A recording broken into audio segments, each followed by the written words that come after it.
إلا الله محمد رسول الله لا إله إلا الله محمد رسول الله لا إله إلا الله محمد رسول الله لا إله إلا الله محمد رسول الله. بسم الله الرحمن الرحيم. الحمد لله رب العالمين والصلاة والسلام على رسوله الكريم أما بعد فأعوذ بالله من الشيطان الرجيم. بسم الله الرحمن الرحيم. كلا بل لا تكرمون اليتيم ولا تحاضون على طعام المسكين. صدق الله العظيم. بزرگان محترم اور میرا عزیز ساتھیو، یہ سورۃ الفجر ہے. اس کی شروع کی آیتوں کے متعلق کچھ باتیں آپ حضرات کے سامنے میں نے بیان کی تھی.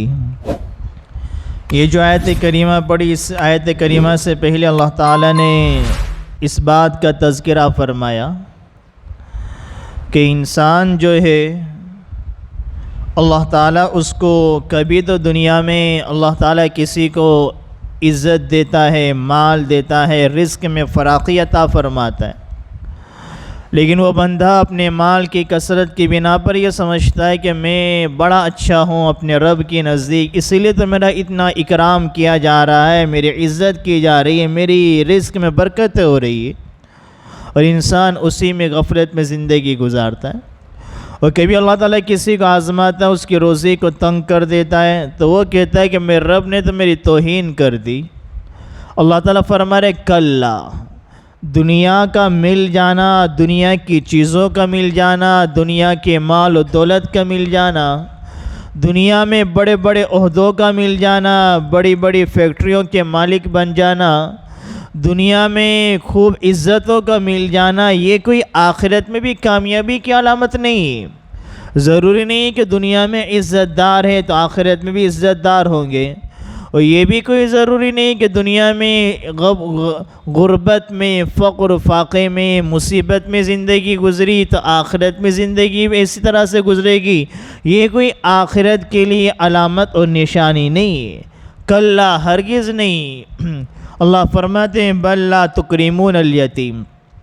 یہ آیت کریمہ تو کفار کے متعلق ہے کہ ان کے جو اعمال ہے اللہ تعالیٰ کی نافرمان بنتے ہیں، اللہ تعالیٰ کی نعمتوں کی ناقدری کرتے ہیں، ناشکری کرتے ہیں، اور اللہ تعالیٰ فرما ان کے اعمال ان گناہوں کے علاوہ ایک اور بھی عمل ہے، وہ یہ ہے کہ وہ بل لا تکرمون الیتیم، بلکہ تم یتیموں کا اکرام نہیں کرتے ہو. اللہ تعالیٰ فرما رہا ہے. یہ آیت کریمہ تو کافروں کے متعلق، لیکن حکم قیامت تک کے لیے عام مسلمان بھی اس میں شامل حکم دیا جا رہا ہے کہ بل لا تکرمون الیتیم، تم یتیموں کا اکرام نہیں کرتے، یتیموں کا احترام نہیں کرتے، یتیموں کی عزت نہیں کرتے. ولا تحاضون علی طعام المسکین. یتیم کے متعلق قرآن کریم نے بھی اور احادیث پاک میں بھی نبی کریم صلی اللہ علیہ وسلم نے الگ الگ مواقع سے ان کی اہمیت اور فضائل کو بیان فرمایا. جس دور میں، جس زمانے میں اللہ تعالیٰ نے نبی کریم صلی اللہ علیہ وسلم کو مبعوث فرمایا، وہ دور غفلت کی بنا پر، ضلالت کی بنا پر، گمراہی کے سبب ایسا دور تھا کہ اس معاشرے میں 3 طبقہ اپنی بے بسی، کمزوری کی وجہ سے سب سے زیادہ مظلوم اور ظلم و شکار کا سبب تھا. 3 طرح کے لوگ، 3 طبقے کے لوگ. ایک اس میں سے کون ہے؟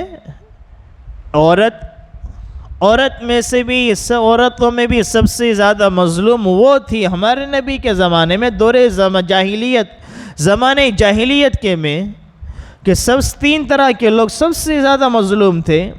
ان میں ایک عورت میں بھی وہ جو بیوہ ہو جائے، جس کا شوہر کا انتقال ہو گیا، وہ معاشرے میں سب سے زیادہ مظلوم ہو جاتی، یا جس کو طلاق دے دی جاتی، وہ سب سے زیادہ ظلم و شکار کا ذریعہ بنائی جاتی. تو پہلا طبقہ عورت کا ہے. دوسرا غلاموں کا. ہمارے نبی کے زمانے میں غلام باندیوں کا دور تھا. تو ان کا کوئی حقوق ادا نہیں کیے جاتے. یہ تو غلام ہے ہمارے بعد، ان کے ساتھ جیسا سلوک کرنا چاہے ویسا سلوک کیا جائے. تاریخ کی کتابوں میں لکھا ہے کہ زمانہ جاہلیت میں غلاموں کے ساتھ کیسا سلوک کیا جاتا تھا. اس وقت اس دور میں تو یہ روشنی کا، بجلی کا یہ انتظام نہیں تھا، چراغ تھے. تاریخ کی کتابوں میں لکھا ہے کہ غلاموں کو جب وہ پارٹی کرتے، کباب شباب کی ان کی مجلس لگا کرتی، تو وہ کسی غلام کو جلا دیتے، کسی باندی کو جلا دیتے، اس کی آگ روشن ہوتی، وہ جلتا رہتا اور وہ چیختا رہتا، چلاتا رہتا. ان کے کباب شباب کی مجلس ہوتی، یہ شور کرتے رہتے. اس کو دیکھ کر یہ بھی نشے میں رہتے. اس طرح کی مجلس ان کی ہوا کرتی تھی. تو نبی کے زمانے میں، زمانے جاہلیت میں 3 طبقے پر خاص طور پر ظلم کا شکار تھے. ایک تو خواتین، اور دوسرا غلام باندی کا، تیسرا طبقہ یتیم. یہ 3 طبقے کے لوگ تھے جن بہت زیادہ مظلوم تھے زمانے جاہلیت میں، جس زمانے میں اللہ نے ہمارے نبی کو مبعوث فرمایا. نبی کریم صلی اللہ علیہ وسلم نے تینوں کے حقوق کو بیان فرمایا، غلاموں کے حقوق کو بیان فرمایا، ان کو آزاد کرنے کے فضائل بیان فرمائے، جگہ جگہ اس کے فضائل بیان فرمائے، اور کفارے کے طور پر آزاد کرنے کا حکم دیا. اگر انسان نے کوئی گناہ کر لیا، قسم کو توڑ دیا، تو اس کے بدلے غلام کو آزاد کر دے. اگر فلاں کوئی کام ہو گیا تو اس کے بدلے غلام کو آزاد کر دے. جگہ جگہ الگ الگ مواقع پر کفارے کے طور پر غلاموں کو آزاد کرنے کے بارے میں بتلایا، اور غلاموں کو آزاد کرنے کے فضائل بیان فرمائے، ترغیب بتلائی. اسی طریقے سے خواتین کے حقوق بیان فرمائے، عورتوں کے حقوق کو بیان فرمایا کہ ان کے حقوق کیا ہے. تو ان 3 طبقوں میں سب سے زیادہ مظلوم جو طبقہ تھا وہ یتیم کا طبقہ تھا، کیونکہ اس کے آگے پیچھے تو کوئی نہیں. اس کا باپ کا سہارا اس کے سر سے چلا گیا. اب اس کا جو مال و دولت جو ہوتی تھی وہ بھی یہ لوگ لے لیتے تھے. اس کی عورت، اس کی ماں کو بھیلا پھسلا کر اس کے پاس سے جائیداد جو ہوتی، ہم اس کی کفالت کریں گے. تو کفار مکہ، مشرکین مکہ یتیموں کے مال کو بھی کھا لیتے تھے، نہ کوئی اس کا اکرام کرتے تھے. یہاں مفسرین فرماتے ہیں یتیموں کا اکرام کرنے سے مطلب یہ ہے یتیموں کو وہ کھانا نہیں کھلاتے تھے، یتیموں کی وہ دیکھ بھال نہیں کرتے تھے. ایک موقع پر نبی کریم صلی اللہ علیہ وسلم نے فرمایا کہ انا وکافل الیتیم فی الجنت ہاکذا. آپ نے اشارہ کر کے فرمایا کہ میں اور یتیم کی کفالت کرنے والا، کرنے والا فی الجنت ہاکذا، اس طرح سے اشارہ فرمائے کہ ہم اس طرح سے جنت میں ہوں گے. کتنا بڑا مقام ہے کہ میں اور یتیم کی کفالت کرنے والا، یتیم کے کھانے پینے کا، اس کے کھانے پینے کا، اس کی تعلیم کا، اس کے روزگار کا انتظام کرنے والا، ذمہ داری اپنوں پر لینے والا، جنت میں ہم دونوں اس طرح سے ہوں گے. علماء کرام فرماتے اس حدیث میں یتیم کی کفالت کرنے والے کے لیے، اس کے لیے خاتمہ بالخیر کی طرف بھی اشارہ ملتا ہے. ظاہر سی بات ہے جس کا خاتمہ ایمان پر ہوگا وہی جنت میں جائے گا. ہمارے نبی فرما رہے ہیں جنت میں ہم دونوں اس طرح سے ہوں گے، تو گویا اس کے خاتمہ ایمان پر ہوگا اور خیر پر ہوگا، اس کی بھی بشارت دی جا رہی ہے. کتنی بڑی خوشخبری ہے. علماء کرام فرماتے ہیں کہ تین درجے ہیں یتیموں کے ساتھ حسن سلوک کا. 3 درجے علماء کرام بیان فرماتے ہیں. سب سے پہلا درجہ تو یہ ہے کہ یتیم کے پورے کھانے پینے کا نظام اپنے ذمے لے لے، اس کی کفالت ہم اپنے ذمے کر لے کہ اس کے کھانے پینے کا خرچہ کیا ہے، تعلیم کا نظام کیا ہے. ہمارے معاشرے میں اگر آپ نظر دوڑائیں گے رشتہ داروں میں تو آپ کو بہت سے یتیم مل جائیں گے. اگر پھر بھی ہمارے معاشرے میں اگر آپ کو کوئی یتیم نہ ملے، کوئی رشتہ دار میں نہ ملے، تو مدارس ہمارے علاقے میں موجود ہے، بہت سی اسکولیں موجود ہے، یتیم خانہ موجود ہے. ہم اسکولوں میں جائیں، اس کا متعلق ہم تحقیق کریں کہ آپ کے اسکول میں کتنے بچے یتیم پڑھتے ہیں. اگر اللہ نے ہمیں مال دیا ہے، وسعت دی ہے، ہم یتیم کی اسکول کی فیس کی ذمہ داری اپنے اوپر لے لے، وہ مدرسے جا رہا ہے مدرسے کی فیس کی ذمہ داری اپنے اوپر لے لے، اور سال میں 2-3 جوڑے اس کو کپڑے سلا کر دے دے، کچھ ہر مہینہ ہم اس کو اخراجات کے لیے دے دیں، جہاں ہم اپنے اوپر اپنے گھر والوں پر 1000 روپیہ مہینوں میں خرچ کر رہے ہیں، چند روپیہ خرچ اگر ہم تھوڑا سا زائد یتیم پر کر لے، جنت کی اتنی بڑی بشارت ہمیں مل سکتی ہے۔ ہم مدرسوں میں جائیں، ہم دیکھیں کہ بہت سے معاشرے میں ایسے لوگ ہیں جو یتیم ہیں، غربت میں، غریبی کے حالت میں ہیں، وہ بچہ ہوشیار بھی ہے، چالاک بھی ہے، پڑھنا بھی چاہتا ہے، شوق بھی ہے، لیکن گھر کے حالات ایسے ہیں وہ بچہ پڑھ نہیں سکتا، وہ اسکول بھی 7 پڑھ کے 8 پڑھ کے اس کی ماں اس کو اٹھا لیتی ہے کہ بھئی گھر کا نظام کیسے چلے گا، تیری فیس کا نظام کیسے چلے گا، کیسے آگے ہم بڑھیں گے۔ ہم اس طرح سے بچوں کی کفالت اپنے ذمے لے لے۔ قرآن حدیث میں بڑی فضیلت ہے، اللہ کے نبی علیہ السلام کی اس بشارت سے ہم اپنے آپ کو مستحق بنا سکتے ہیں، یہ سب سے اعلیٰ درجہ ہے، اور ضروری نہیں کہ ہم اپنے للہ رقم ہی سے ان کا تعاون کریں، یہ زکوٰۃ کے مستحق بھی ہے۔ ظاہر سی بات ہے، یتیم بچہ ہے، اس کے پاس اس کے وارث میں اس کے باپ نے کچھ بھی نہیں چھوڑا، غریب گھرانے کا بچہ ہے، تو زکوٰۃ کا مستحق بھی ہوا۔ ہم اپنی زکوٰۃ کی ایک رقم ان کے لیے متعین کر دیں، ہر مہینہ میں ایک رقم ان کو متعین کر دیں، اس کی ماں کو یہ ذمہ داری بنا دیں، اس رقم سے اس بچے کی اسکول کی مدرسے کی فیس ادا کی جائے گی، اور اس کے کھانے پینے کپڑے کا نظام کیا جائے گا، آپ کی زکوٰۃ بھی ادا ہو جائے گی، اور ایک یتیم اچھا انسان بھی بن جائے گا، اور دنیا کی بڑی ڈگری بھی حاصل کر لے گا، دین کی ایک تعلیم بھی حاصل کر سکتا ہے۔ اسی طریقے سے اگر آپ نے اپنے مال سے کسی بچے کو حافظ بنا دیا، آپ کی زکوٰۃ ہے، آپ اپنی زکوٰۃ مدرسوں میں دیتے ہیں، غریبوں کو دیتے ہیں، لیکن اگر آپ مدرسے میں جان پہچان کر کے وہاں پہ تحقیق کر کے اس طرح سے متعین کر لے کہ بھئی آپ کے مدرسے میں ایک بچے کا مہینے کا خرچ کتنا ہے، سال کی فیس کتنی ہے، اور آپ نے وہ زکوٰۃ کی رقم آپ نے اس بچے کو متعین کر لیا کہ مجھے اس بچے کا حافظ بنانا ہے، اسی بچے پر میری رقم کو لگانا ہے، جتنا خرچ ہو رہا ہے اس کی فیس میں ادا کروں گا، بچہ 3 سال میں 4 سال میں حافظ ہو جاتا ہے، آپ نے 4 سال میں اس پر زکوٰۃ کی رقم اس کے پیچھے لگاتے رہے، وہ 4 سال میں آپ کی زکوٰۃ کی رقم سے اس بچے کا کام بھی ہو جائے گا، حافظ بھی ہو جائے گا، اور اس کی موت تک نہیں بلکہ قیامت تک ثواب کا سلسلہ چلتا رہے گا۔ وہ کیسے؟ وہ بچہ حافظ ہوا، بڑا ہوگا، خود پڑھے گا، دوسروں کو پڑھائے گا، وہ بچے دوسروں کو پڑھائیں گے، اس طرح سے قیامت پڑھنے پڑھانے کا سلسلہ چلتا رہے گا، اور آپ کو پتہ بھی نہیں کہ آپ نے کتنا بڑا کام کر کے دنیا سے چلے گئے۔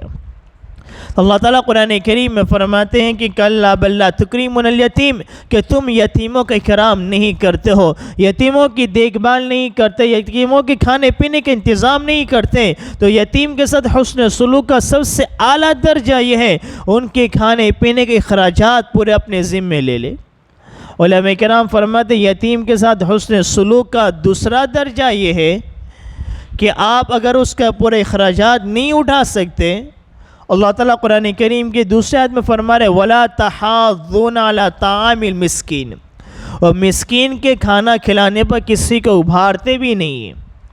ایک یہ کہ آپ کا کوئی دوست ہے، رشتہ دار ہے، مالدار ہے، اللہ تعالیٰ نے اس کو وسعت دی ہے، وہ اپنے مال کو ہر جگہ لگاتا بھی ہے، اور آپ کو پتہ اگر میری 2 بات میں اس کو کہہ دوں گا کسی یتیم کے بارے میں، کسی غریب کے بارے میں، وہ میری بات پر اعتماد کر کے کسی یتیم کی مدد کر دے گا، کسی غریب کا بھلا ہو جائے گا، تو آپ کے ذمہ ضروری کہ آپ کا جو رشتہ دار ہے، آپ کا جو دوست ہے، آپ اس کے کان تک یہ بات پہنچائے کہ میرے معاشرے میں، میری نظر میں، میری سوسائٹی میں، میرے رشتہ دار میں فلاں یتیم ہے، فلاں غریب ہے، بڑا مسکین ہے، تو اس کے گھر کے اخراجات کے انتظام کر دے۔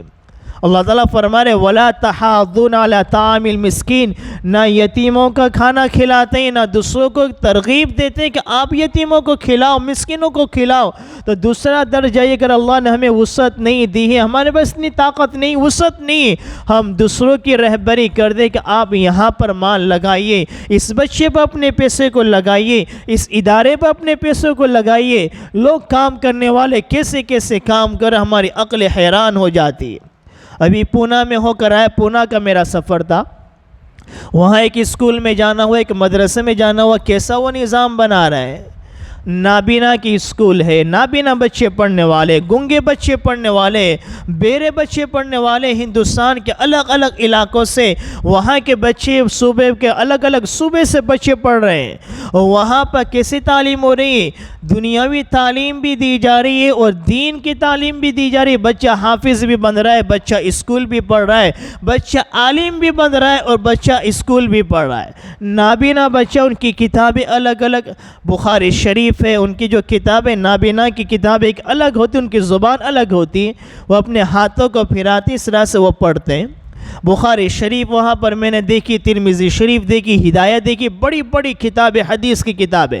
ان بچوں کا میں نے امتحان لیا، بچوں نے حدیث میرے سامنے پڑھی، کتابیں میرے سامنے پڑھی۔ وہاں پر بچہ نابینا ہے، وہ 12ویں کلاس تک وہ پڑھ رہا ہے، 12ویں کلاس تک کا نظام بھی ہے، اور دوسرے ٹیچر وہاں پر آ رہے، بچے کو بلب بنانے کا، لائٹ بنانے کا طریقہ بتا رہے ہیں، الگ الگ چیزیں ان کو سکھا رہے ہیں۔ بچہ نابینا ہے، اندھا ہے، اور دنیاوی تعلیم بھی حاصل کر رہا ہے، دینی تعلیم بھی حاصل کر رہا ہے۔ نابینا ہے، گنگا ہے، بہرا ہے، ساری پوری اسکول ایسی، بچہ حافظ بھی بن رہا ہے، دنیاوی تعلیم بھی ہے، عالم بھی بن رہا ہے، دنیاوی تعلیم بھی حاصل کر رہا ہے۔ غریب گھرانے کے بچے، غربت زدہ علاقوں کے، وہاں سے بچے آ کے ہندوستان کے الگ الگ مواقع سے، الگ الگ صوبے سے آئے ہوئے ہیں، اتنا بڑا نظام وہ لے کر چل رہے ہیں۔ اللہ نے اگر ہمیں مال دیا ہے، وسعت دی ہے، ایسے ہمارے اطراف میں ایسے علاقے، ایسے ادارے موجود ہیں، ہم اپنے مال کو صحیح جگہ پر لگانے والے بنیں۔ اللہ تعالیٰ فرما رہے ہیں ہم اپنے مال کو خرچ کریں، یتیموں پر خرچ کریں، مسکینوں پر خرچ کریں، ان کو کھانا کھلانے کا انتظام کریں۔ اور ہم نے ان کا حق ادا نہیں کیا، اپنے مال سے غریبوں پر، یتیموں پر خرچ نہیں کیا، اللہ تعالیٰ قیامت میں ہم سے پوچھے گا تو میرا بندہ میں بھوکا تھا، تو نے مجھے کھلایا نہیں، میرا بندہ میں پیاسا تھا، تو نے مجھے نہیں پلایا۔ بندہ کہے گا اللہ تو کل کائنات کا خالق، کل کائنات کا مالک، تو ہمیں انسانوں کو بنانے والا، تو رب ہے، تو پروردگار ہے، تو رزاق ہے، تو رزق دینے والا، تو بھوکا کیسے ہو سکتا ہے، تو پیاسا کیسے ہو سکتا ہے؟ اللہ تعالیٰ فرمائیں گے تیرے رشتہ دار، تیرا پڑوسی، تیرا فلاں تعلق والا وہ بھوکا تھا، پیاسا تھا، تجھے پتہ تھا، پھر بھی تو نے اس کے لیے کوئی کھانے پینے کا انتظام نہیں کیا۔ اگر تو اس کو کھلاتا، اس کو پلاتا، تو مجھے، میری رضا کو پاتا۔ تو اللہ تعالیٰ فرمائے یتیموں کا اکرام کیا جائے، اکرام میں سب سے اعلیٰ درجہ ان کی کفالت اپنے ذمے لے لی جائے، ان کے اخراجات اپنے ذمے لے لی جائے، اس کا اعلیٰ درجہ۔ دوسرا درجہ یہ ہے ہم کسی اور کو اس کی طرف متوجہ کر دیں، ہمارے رشتہ دار میں، دوست احباب میں کوئی ایسا ہے، ان کو ہم کسی کی طرف متوجہ کر دیں کہ بھئی وہاں آپ اپنے مال کو لگائے، بڑا غریب ہے، بڑا محتاج ہے۔ اگر آپ کو پتہ ہونے کے باوجود بھی اگر آپ خاموشی سے بیٹھے رہے کہ بھئی میرے پاس تو نہیں، اب کسی اور کو کہنے کی کیا ضرورت ہے، ہمارا اس میں کیا چلا جائے گا؟ اللہ فرمائے وَلَا تَحَاضُّونَ عَلَىٰ طَعَامِ الْمِسْكِينِ، تم یتیموں کو کھانا کھلانے پر کسی اور کو ابھارتے نہیں ہو۔ اللہ فرما رہے یہ لہٰذا ہمارا فریضہ ہے ہم کسی اور کو بھی، دوسروں کو بھی یتیم کے خرچ کرنے پر ابھارے، دوسروں کو مسکین کے خرچ کرنے پر ابھارا جائے، یہ اس کا دوسرا درجہ ہے۔ تیسرا درجہ کیا ہے؟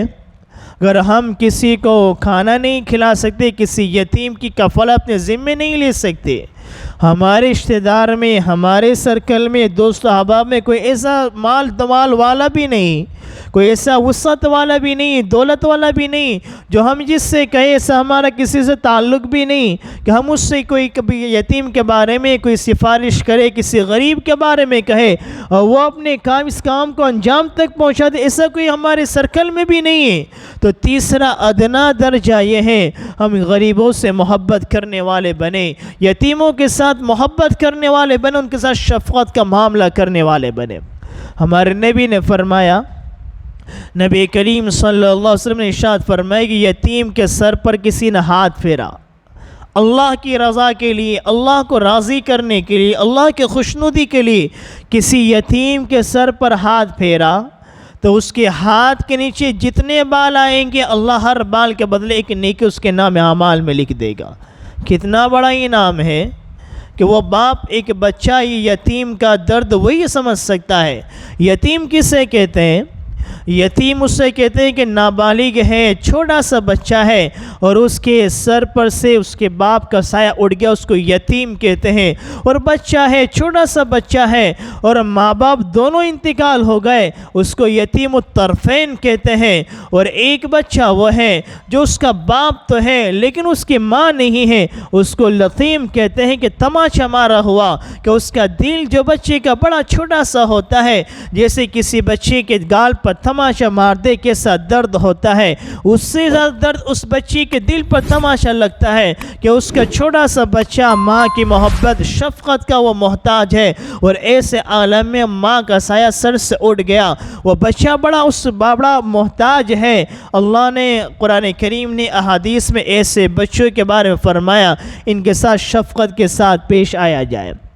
یتیموں کی تسلی کے لیے، یتیموں کی فضیلت کے لیے اتنی بات کافی ہے کہ اللہ کے نبی علیہ السلام نے یتیموں کے ساتھ حسن سلوک کی تاکید فرمائی، اور ہمارے نبی نے جو تاکید فرمائی وہ خود اللہ نے جو آخری نبی بھیجا، وہ آخری نبی اللہ تعالیٰ نے یتیم مبعوث فرمایا، کہ دنیا میں آنے سے پہلے ہمارے نبی کے والد کا سایہ سر سے اٹھ گیا، ہمارے نبی نے اپنے والد کو دیکھا تک نہیں، اور جب دنیا میں آئے 5 سال کے ہوئے اپنی ماں کا سایہ دنیا سے اٹھ گیا۔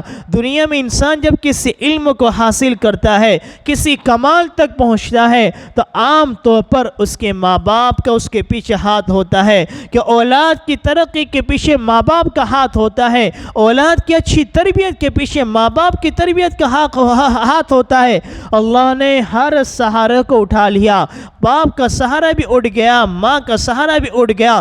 اللہ کو دنیا والوں کو بتانا تھا یہ آخری نبی ہے، میرا محبوب نبی ہے، میرا چہیتا نبی ہے، اس کی تربیت کوئی دنیا دار نہیں کرے گا، اس کے ماں باپ نہیں کریں گے، اس کی تربیت خود کل کائنات کا خالق مالک تربیت کرے گا، اور ایسی تربیت کی جائے گی اور ایسے اعلیٰ مقام پر پہنچا جائے گا کہ اس مقام پر اللہ کے نبی علیہ السلام کے بعد کسی اور کو اللہ نے پہنچایا نہیں ہوگا۔ تو یتیموں کی تسلی کے لیے اتنی بات کافی ہے کہ اللہ نے اپنے نبی کو یتیم پیدا فرمایا۔ تو یتیم کے سر پر ہاتھ پھیرنے سے اس کے ہاتھ کے نیچے جتنے بال آئیں گے، اللہ نے ہر بال کے بدلے یتیم کے اس کے نام اعمال میں ایک نیکی لکھی جائے گی۔ تو یتیم کے ساتھ حسن سلوک کے 3 درجے بتائے، ہم خود اپنے ذمے اس کی پوری کفالت کے لیے اخراجات کی ذمہ داری لے لے، کسی اور کو اس کی طرف متوجہ فرمائے گا یہ بھی نہ ہو سکے، ان کے ساتھ محبت کا سلوک کیا جائے، ان کے سروں پر محبت بھرا ہاتھ پھیرا جائے، اور اسی طریقے سے شفقت کی نظر سے ان کو دیکھا جائے۔ آج معاشرے میں بھی، ہمارے یہاں بھی، جو اس دور میں بھی زمانے جاہلیت میں نہیں بلکہ ہر زمانے کا یہ ماحول ہے، جو زمانے میں معاشرے میں جو کمزور ہوتا ہے، بے بس ہوتا ہے، اس پر اور بھی اس کو دبایا جاتا ہے، اس پر اور ظلم کیا جاتا ہے۔ قرآن کریم احادیث ہمیں یہ حکم دیتی ہے کہ تم یتیموں کے ساتھ حسن سلوک کا معاملہ کرو، اکرام کرو، عزت کرو۔ وَلَا تَحَاضُّونَ عَلَىٰ طَعَامِ الْمِسْكِينِ، اور مسکین کے کھانا کھلانے ابھارتے نہیں۔ قرآن کریم میں احادیث میں کھلانے پر بڑی ترغیب آئی ہے۔ اللہ تعالیٰ نے، اللہ کے نبی علیہ السلام نے بھی بڑی ترغیب فرمائی۔ ہم جہاں کھانا کھاتے ہیں، اپنے گھر کے کھانے بچے ہوئے کو ہم پھینک دیتے ہیں، ہم ہوٹلوں میں کھاتے ہیں، ہمارا ہوٹل کا بچا ہوا پارسل کرانے ہمیں شرم محسوس آتی ہے کہ ہم پارسل کرائیں گے، لوگ کیا کہیں گے، ہوٹل والا کیا کہے گا۔ اسی کھانے کا اگرچہ تھوڑا سا ہو، اسی کھانے کو ہم نے پارسل کرا لیا، کسی غریب کو دے دیا۔ ہم کتنے غریب کہاں ہیں؟ آپ روڈ پر نکل جائے، فٹ پاتھ پر پڑے ہوئے، چاہے وہ مسلمان بھی نہ، غیر مسلم انسان تو ہے، اللہ کا بندہ تو ہے، اس کے دل میں، اس کے سینے میں دل تو دھڑکتا ہے۔ اگر آپ نے کسی بھی انسان کو بھی کھلا دیا، کسی کافر کو بھی کھلا دیا، وہ بھی نیکی سے خالی نہیں، اس کے دل سے بھی دعا نکل گئی، اللہ اس کی دل کی دعا کو قبول کر لے گا۔ ہمارے گھروں کا کھانا، ہماری ہوٹلوں کا بچا ہوا کھانا ڈسٹبین کی نظر ہو، وہ کچرا پیٹی میں چلا جائے، اس سے بہتر ہے کسی غریب کے پیٹ میں جائے. اللہ نے ہمیں کتنی نعمتوں سے نوازا ہے, ہم بڑی آسانی سے کھانے پینے کی چیزوں کو ضائع کر دیتے ہیں, برباد کر دیتے ہیں. ہم یہ سوچیں اللہ دینے پر قادر, اللہ لینے پر بھی قادر ہے. اگر ہم نے ان رزق کی بے حرمتی کی, اللہ نے ہمیں جو رزق دیا اگر ہم نے اس کی بے حرمتی کی, ہم نے اس کی عزت نہیں کی, اس کا اکرام نہیں کیا, اس کا احترام نہیں کیا, اور اس نعمت کی شکر گزاری نہیں کی, اللہ اس نعمت کو ہم سے چھین لے گا. تو اللہ تعالی ہمیں اپنی وسعت کے مطابق, اپنی طاقت کے مطابق ہم یتیموں پر خرچ کرنے والے بنے. پورے سال اگر ہم نے ان پر خرچ نہیں کر سکتے, خوشی کا موقع ہے, عید کا موقع ہے, بقرہ عید کا موقع ہے, کوئی اور خوشی کا موقع ہے, تو ہم خاص طور پر اس طرح سے یتیموں کو تلاش کریں. اور جہاں اپنے بچوں کے لیے نئے نئے کپڑے بناتے ہیں, اس غریب بچے کے لیے, یتیم بچے کے لیے ایک کپڑا ہی آپ سلا کر دے دیجئے, اللہ اس کے بدلے آپ کو کیا انعام دے گا ہم سوچ نہیں سکتے.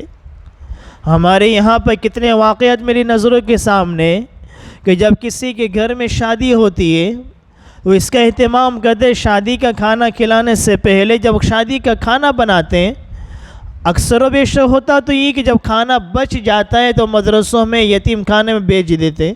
بھئی ہماری 2 ڈیگ بچ گئی, 8 ڈیگ بچ گئے, 8 ڈیگ 10 ڈیگ بچ گئی کھانے کی, بھئی کیا کرے, تو یتیم خانے میں بھیج دو. نہیں, ایسے بھی لوگ ہیں میری نظروں میں کہ جب کھانا وہ شادی کا انتظام کرتے, یا 1500 2000 کے وہ مہمانی کر رہے ہیں, لوگوں کو کھلا رہے ہیں, تو ساتھ میں وہ پہلے یتیم خانے میں اطلاع بھی کرتے کہ آپ کے یتیم خانے میں کتنے یہاں کھانے والے بچے ہیں. 150 200 بچے, 170 180 بچے یتیم خانے میں پڑھتے ہیں آج کی تاریخ میں, اور اسٹاف کے ساتھ 210 220 کے قریب ہوتے. یہاں 1500 2000 کا کھانا آدمی کرتا ہے. ایسے لوگوں کو مجھے پتہ ہے وہ کھانے 200 لوگوں کا زائد کھانا بناتے ہیں, اور جہاں یہاں کھانا کھلا اس سے پہلے وہ اپنے کھانے کے ڈیگوں کو یتیم خانے میں بیچ دیتے ہیں. ایسے لوگ بھی ہیں کہ پٹنی ہال کا جو ہال ہے اسی کے بازو میں بالکل ہمارا مدرسہ صوفی باغ کے ایک شاخ بھی ہے. وہاں پر بھی بہت سے میرے متعلقین میں ایسی جانکاری مجھ سے پوچھتے ہیں کہ بھئی یہ صوفی باغ میں جو پٹنی ہال کے بازو میں جو ہے مدرسے میں کتنے بچے پڑھتے ہیں. وہ اپنے کھانے میں ان بچے کو شامل کرتے ہیں, اپنے کھانا کھلانے سے پہلے مدرسے کے بچوں کو بلاتے ہیں, یا بازو میں ان کے مدرسے میں کھانا بیچ دیتے ہیں اور ان کو کھانا کھلاتے ہیں, اور پھر اپنے بچوں کو اپنی شادی کا کھانا کھلاتا ہے. تو آج غم کے موقع پر تو لوگوں کو دوسرے یاد آتے ہیں, مدرسے کے بچے بھی غریب, بھئی بچہ بیمار ہو گیا, کوئی حالات آ گئے تو بھئی صدقہ دے دو, مدرسے میں بچوں کو کھانا کھلا دو. لیکن ایسے بہت کم لوگ اللہ کے بندے ایسے جو خوشی کے موقع پر یتیم بچوں کو اپنی خوشیوں میں شریک کرتے ہو, غریب بچوں کو اپنی خوشیوں میں شریک کرتے ہو. یہ خوشیوں کے مواقع ہیں جہاں ہم ہزاروں کا خرچ کر رہے ہیں, لاکھوں روپیہ خرچ کر رہے ہیں, ہزاروں کو کھلا رہے ہیں, تو تھوڑا سا سول چند لوگوں کو کھلا کر ہم اس طرح کی نیکیوں میں اپنے آپ کو شامل کر سکتے ہیں. ہم پورے سال ان کا کھانا کا انتظام, کپڑوں کا نظام نہیں کر سکتے. سال میں ایک جوڑی کپڑا آپ بنا کر دے دے, کسی مدرسے میں چلے جائے, یتیم خانے میں چلے جائے, جب تک اس کے بدن پر کپڑا رہے گا وہ بچہ اس لباس کو پہن کر, جس لباس کو پہن کر اس نے جتنا قرآن کریم یاد کیا ہے پوری زندگی آپ کو اس کو ثواب ملے گا. اس لباس میں وہ نمازیں پڑھے گا, قرآن پڑھے گا, آپ کو اس کا ثواب کتنا ملتا چلا جائے گا آپ اس کو اندازہ بھی نہیں لگا سکتے. تو قرآن کریم اس آیت کریمہ سے ہمیں پتہ چل رہا ہے کہ تم اکرام نہیں کرتے ہو, مسکین کے کھانا کھلانے پر دوسروں کو نہیں ابھارتے ہو, لہٰذا ہمیں یہ مواقع ہے اس طرح سے ہم یتیموں کی نصرت کر سکتے ہیں, یتیموں کی مدد کر سکتے ہیں, اور مسکینوں کو ہم دوسروں پر کھلانے ابھار سکتے ہیں. اللہ تعالی ہم سب کا عمل کرنے کی توفیق عطا فرمائے. آمین. وما علینا الا البلاغ.